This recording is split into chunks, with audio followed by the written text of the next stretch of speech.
You are literally swamped with work and personal responsibilities, projects, stacks of magazines to read, and piles of books you intend to get to one of these days as soon as you get caught up. But the fact is that you will never get far enough ahead to be able to get to all those books, magazines, and leisure time activities that you dream of. No matter how many personal productivity techniques you master, there will always be more to do than you can ever accomplish in the time you have available to you. You can get control of your time and your life only by changing the way you think. You can get control of your tasks and activities only to the degree that you stop doing some things and start spending more time on the few activities that can really make a difference in your life. When you learn these methods and techniques and apply them over and over until they become habits, you will alter the course of your life in a very positive way. Throughout my career, I have found a simple truth. The ability to concentrate single-mindedly on your most important task, to do it well and to finish it completely, is the key to great success, achievement, respect, status, and happiness in life. If you're like most people today, you are overwhelmed with too much to do and too little time. Because of this, you will never be able to do everything you have to do. You will always be behind in some of your tasks and responsibilities, and probably in many of them, perhaps more than ever before. Your ability to select your most important task at each moment, and then to start on that task and get it done both quickly and well, will probably have more of an impact on your success than any other quality or skill you can develop. It's been said for many years that if the first thing you do each morning is to eat a live frog, you can then go through the day with the satisfaction of knowing that is probably the worst thing that's going to happen to you all day long. Your frog is your biggest, most important task. It's the one you're most likely to procrastinate on if you don't do something about it right now. If you have to eat 2 frogs, eat the ugliest one first. This is another way of saying that if you have 2 important tasks, strike with the biggest, hardest, and most difficult task first. Continually remind yourself that one of the most important decisions you make each day is your choice of what you will do immediately and what you will do later, if you do it at all. The key to reaching high levels of performance and productivity is for you to develop a lifelong habit of tackling your major task first thing each morning. Successful, effective people are those who launch directly into their major tasks and then discipline themselves to work steadily and single-mindedly until those tasks are complete. In our world, you are paid for making a valuable contribution, and especially for making the contribution that is expected of you. Failure to execute is one of the biggest problems in organizations today. They talk continually, hold endless meetings, and make wonderful plans, but in the final analysis, no one does the job and gets the results required. Fully 95% of your success in life and work will be determined by the kinds of habits that you develop over time. The habit of setting priorities, overcoming procrastination, and getting on with your most important task is learnable through practice and repetition over and over again until it locks into your subconscious mind and becomes a permanent part of your behavior. You are designed mentally and emotionally in such a way that task completion gives you a positive feeling whenever you complete a task of any size or importance. One of the keys to living a wonderful life, having a successful career, and feeling terrific about yourself is for you to develop the habit of starting and finishing important jobs. Practice is the key to mastering any new skill. With practice, you can learn any behavior or develop any habit that you consider either desirable or necessary. You need 3 qualities to develop the habits of focus and concentration, which are all learnable. First, make a decision to develop the habit of task completion. Second, discipline yourself to practice the principles you're about to learn until you master them. And finally, back everything you do with determination until the habit is locked in and becomes a permanent part of your personality. Now, there's a special way that you can accelerate your progress toward becoming highly productive. See yourself as the kind of person who gets important jobs done quickly and well on a consistent basis. Visualize yourself as the person you intend to be. As professional speaker Jim Cathcart says, the person you see is the person you will be.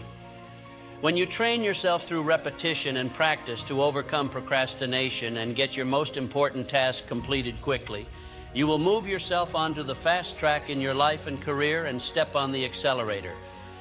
Clarity is the most important concept in personal productivity. The more clear you are about what it is you want and what you have to do to achieve it, the easier it is for you to overcome procrastination. Eat your frog and get on with the completion of the task. A major reason for procrastination and lack of motivation is vagueness and confusion about what you are supposed to do. Here's a great rule for success. Think on paper. Only about 3% of adults have clear written goals.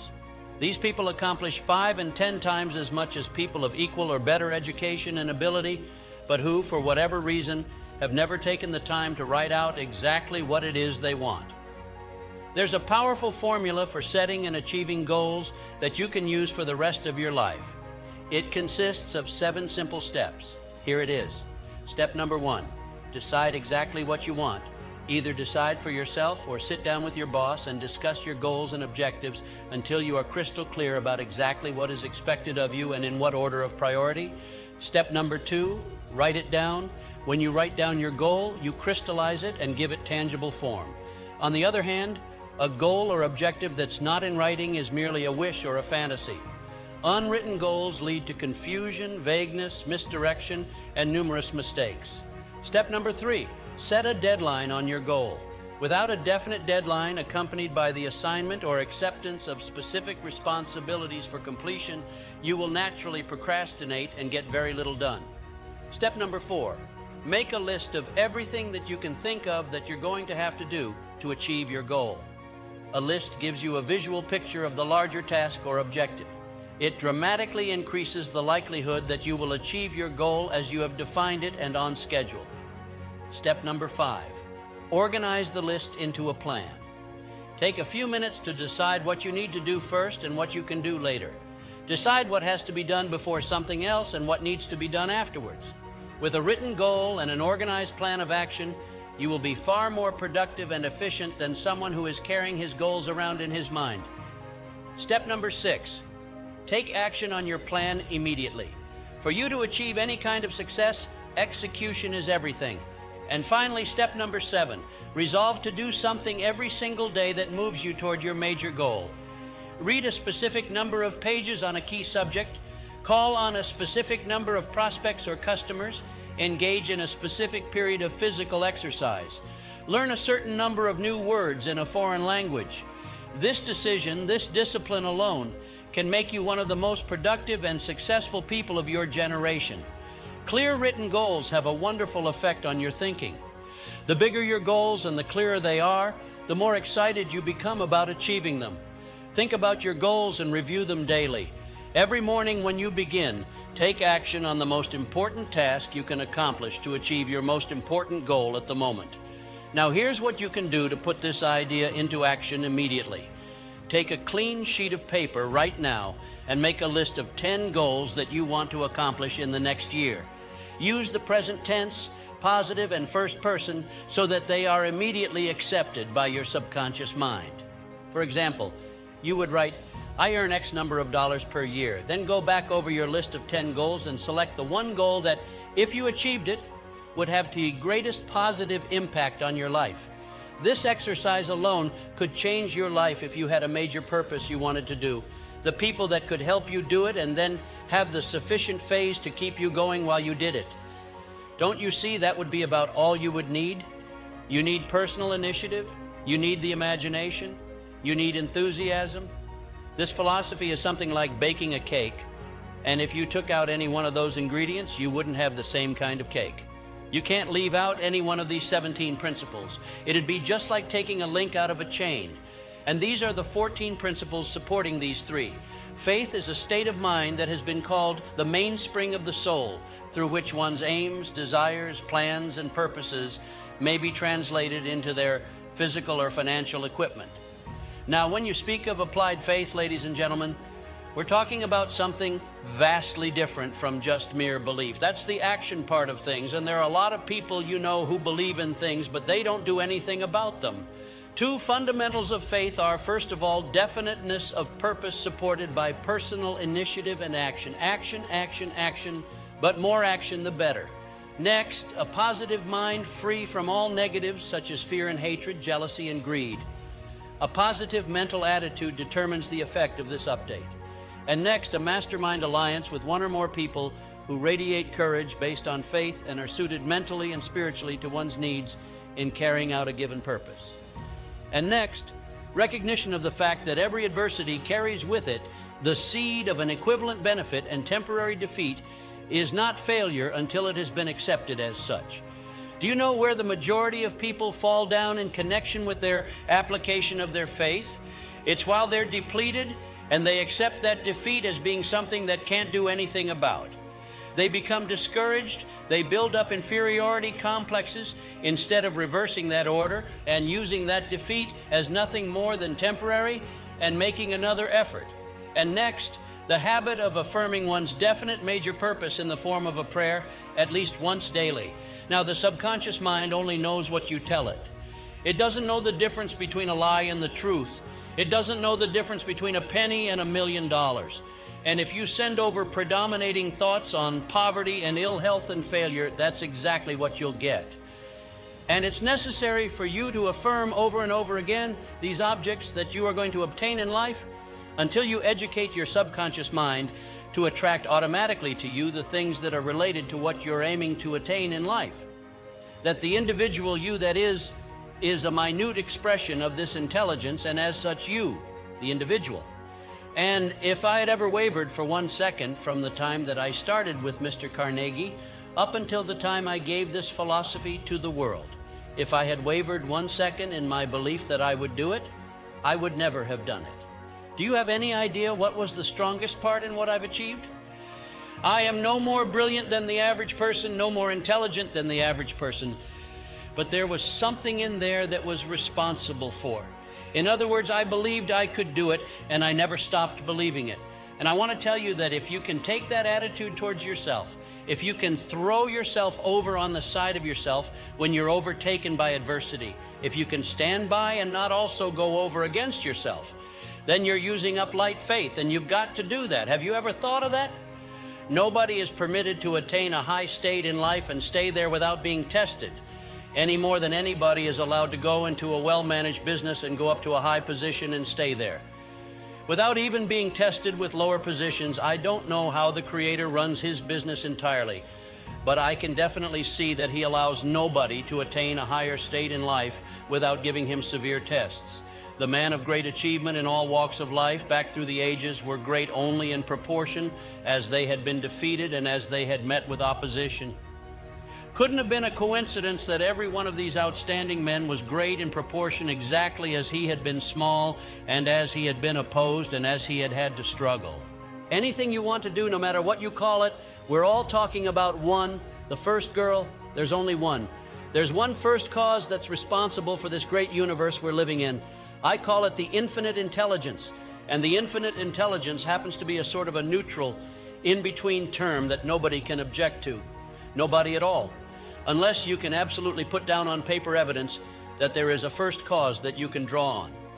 Why then, you are not going to be able to make the foolish use of applied food while there's more evidence of a first cause, and there isn't anything that I know of my new part of that intelligence expressing through your brain.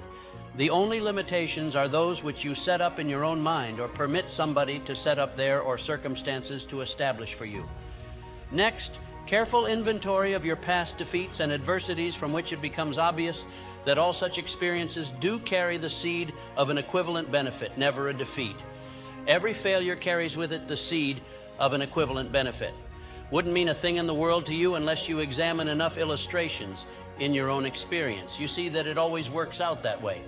That's why I want you to examine these adversities that come to you. Do you know that oftentimes your adversities are your greatest blessings? And I want to tell you that without some Clint and major adversities I've gone through, I would never been able to approve the soundness of this philosophy, and that there is a scene of an equivalent benefit in every aversion. There will be things that happen to you in the future that are unpleasant, and maybe some to me too. But I tell you what I'm going to do when anything unpleasant happens to me. I'm going to immediately transmute it into something pleasant. A self-respect expressed through harmony with one's own conscience is certainly an important factor in applied faith. You don't have to ask anybody what's right or wrong.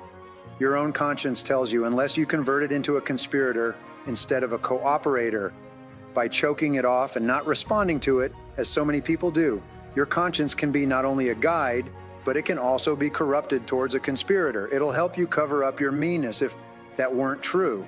There couldn't be so many fruits loose in the world that they concocting plans for starting bigger and better wars. They have no conscience. They've killed off the conscience. That conscience is a marvelous thing. And next, to create a mental attitude favorable for the express, first of all, know what you want and determine what you have to give in return for it. Know what you want in life. And I learned not only in your major purpose, but in your minor persons. What kind of house do you want to live in? What kind of car do you want to drive? What kind of wardrobe do you want? What kind of presents are you going to buy your wife for a birthday? I know it's the little things in your life that make the difference between the half of this and unhappiness. And next, when you affirm the object of your desires through prayer, let your imagination see yourself already in possession of the thing that you're going at. And that's the best salesmanship in the world, when you grow up to sell a person, an idea, or a merchandise, or a service. If you know positively that you're going to give him his money's worth and more, dude, before you stop, it does something to you. The neighbors do something to him that enables him to do that in return, do something for you. If you want your prayers to be effective, don't wait until the time of need to utter them. Build up the habit of a prayer when you don't need anything. Wouldn't it be an interesting thing if I gave you a less assignment right now to write down before the night before you go to bed tonight everything that you have in this world to be thankful for? You may have a lot of things you don't want, but you have a lot of things you do want. Write down on this 7 and express gratitude that you have these things that you like. And then start by expressing gratitude every night and every day.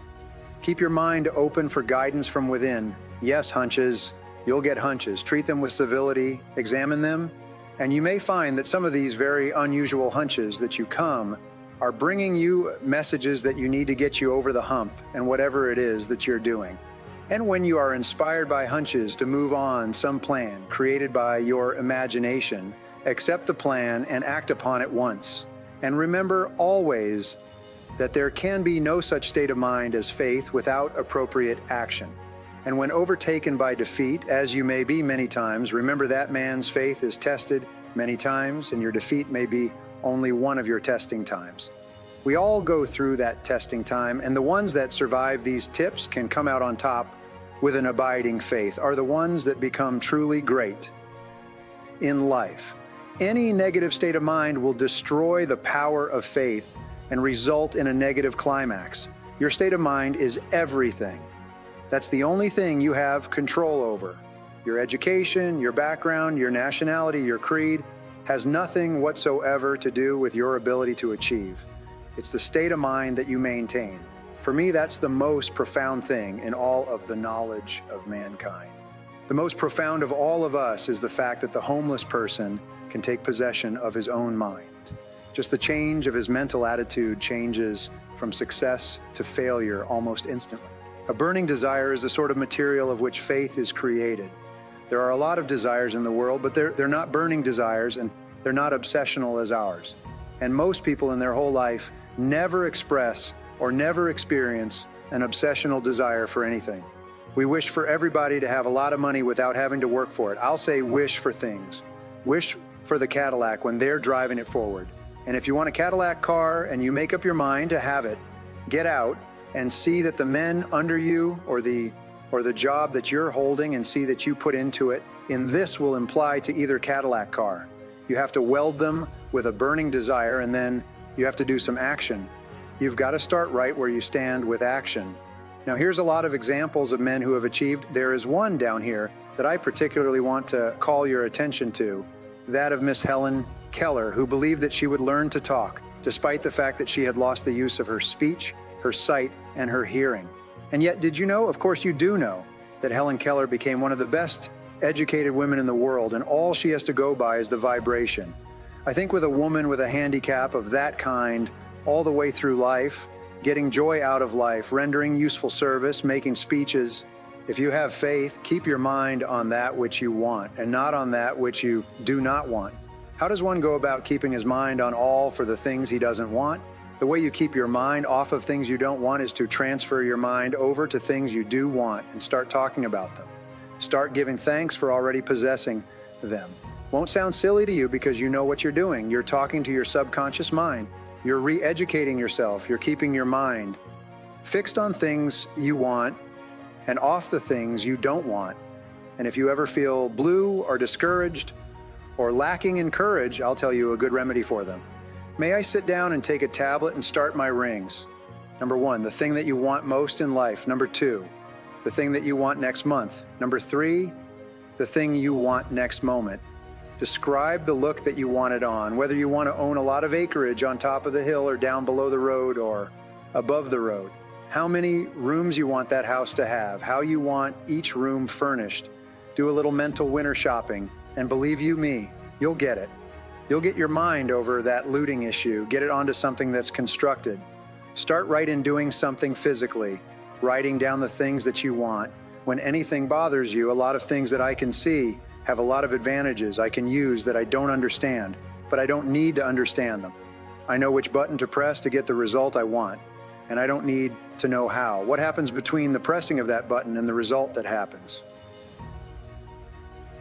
How would I know? Do you suppose that any person can actually make life pay off point by point on his own terms instead of accepting the circumstances? There is only one way in this world that I could possibly know that, and that's by my own experiences, or can't get easily that if you go back just a few years ago, what an astounding statement it is, because it's so broadly in contrast to what I might have said a few years back before I'd learned the secret of getting everything that I want. You must have a definite objective, a purpose, a goal before you can have faith in anything. Faith is a middle attitude wherein the mind is cleared of all fears and doubts and directed toward the attainment of something definite through the inspiration of infinite intelligence. Faith's not going to go out and get you that Cadillac or that mean coat or that new house that you want or that better job or that better business with all those clients that you need if you're a professional. But faith will guide you as to how you can do it. And then you find that there is always a part that you misplaced. And if infinite intelligence is very wisely provided, a system whereby you can be sure of getting your food out of the soil of the earth, how by complying with the laws of nature. You go out there and you plant the seed. You plant it in soil that you have examined to make sure it has the elements in there that you want into the plant. You plant it at the right season. You plant it at the right depth in the ground. All of those things you do by way of going the extra mile, you do them in advance and you comply with nature's law. So that's what you do. You do your part. Faith will do nothing for you if you expect everything to be done for you outside of yourself. When faith probably, my little notice, that word, probably down there, why do you think I say faith probably works through the subconscious section of the mind? I'll tell you why I put it there, because nobody knows definitively whether it does or not. It appears to work through the subconscious section of the mind. The subconscious acting as the gateway between the conscious section of the mind and infinite intelligence. My picture, another picture of what happens when you pray properly is at your first condition, your mind. You know what it is you want, and then you transfer over to your subconscious mind a clear picture, the only way you can reach into infinite intelligence in my book of rooms. Now, the definite essential steps in the development of self-reliance based on faith. I'm going to call your attention to the most important ones. First of all, you adopt a major purpose to begin at once to attain it. You know, when you know what you want and you're starting to get it, you have a measure of self-reliance, or you're demonstrating a major of self-reliance, because if you didn't believe in yourself, you wouldn't even begin, would you? The very fact that you start, even though you're a long way from attaining the thing you're going after, shows that you have a measure or a degree of self-reliance. And the more you pursue that idea, the stronger that belief will be. The next, associate as many as possible of the 9 basic motives with the object of the definite major purposes. You've had this experience that you wanted something very badly, and in order to get to something that you want, a very bad material something, it meant extra money that you couldn't lay your hands on. You didn't have it in the bank. You weren't earning it. Write out a list of all the advantages of your definite major purpose and call these into your minds many times daily. And it's the same thing with reference success. If you accept any kind of a fear complex or an inferiority complex, If you don't expect success of yourself and develop a success expectation or consciousness, you're not going to be a success. You just have to do that. If your major purpose is to achieve some material thing or money, see yourself already in possession of it. And if your faith isn't great enough that you can see the thing already in your possession even before you start to get it, then you're not making use of applied things. Associate with people who are earning sympathy with you and your major purpose, and lead them to encourage you in every way possible. Don't disclose your aims and purposes to people who are not absolutely dependable, loyal, and close to you, especially loyal. But it's surprising how sometimes the people to whom you disclose your ideas, if they're good ideas, they go around the corner and beat you to the draw. And they're using your ideas before you use them, or they're saying something to discourage you. Don't let a single day pass without making at least one definite move towards the achievement of your major purpose. Your mental attitude is the sum total of your thoughts at a given time. A positive mental attitude has its roots in the spiritual wills of one's soul. Mental attitude is the medium by which adversities may be transmuted into benefits. You'll find some of those that appeal to you more than others. Make them your own. Surround yourself with suggestions. Everywhere you look, you'll see something that suggests a positive mental attitude. You'll notice when you go into the office of a successful person or into the home of a successful person, if you can find these, then another place where he himself withdraws unto himself. You will find that oftentimes he has himself surrounded with pictures of those whom he considers great. Oftentimes he'll have mottos on the walls. I've seen hundreds of them. I walked into my friend Jennings Randolph's office when he was in Congress in Washington. I found he had all of the walls of his congressional office covered with the pictures of men whom he considered great. He did that to live in the environment of the great, in the environment of things that kept his mind positive. Start in where you are, in your home, in your business, in your office, wherever you stay the most, starting there to put up something that will give you a positive thought. Just before you go to bed, be surprised at how much good it'll do you.